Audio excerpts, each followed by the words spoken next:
and one of the things I can do sometimes, I think Alex is right, we have a lot of power over business regulation at the state level. And so if there are certain businesses that are behaving, it can often be easier to do things working through the administrative system than passing laws, which is quite difficult to do under the current system.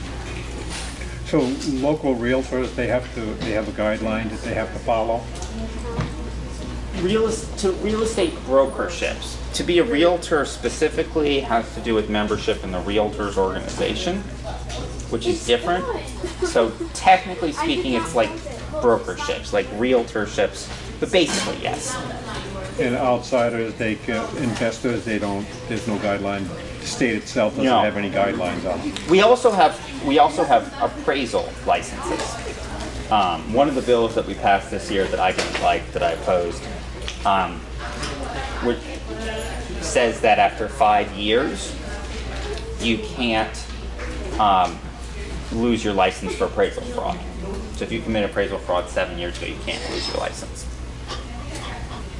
Which I thought was a problem because back in the Great Recession, it was really the mortgage crisis leading up to that was the biggest source of appraisal fraud. And so I felt like 5 years cuts us off from the early 2000s when appraisal fraud most hurt families.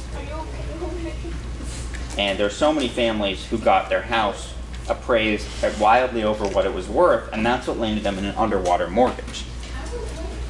And that kind of appraisal fraud, this bill basically lets people off the hook for. And I didn't think that was right.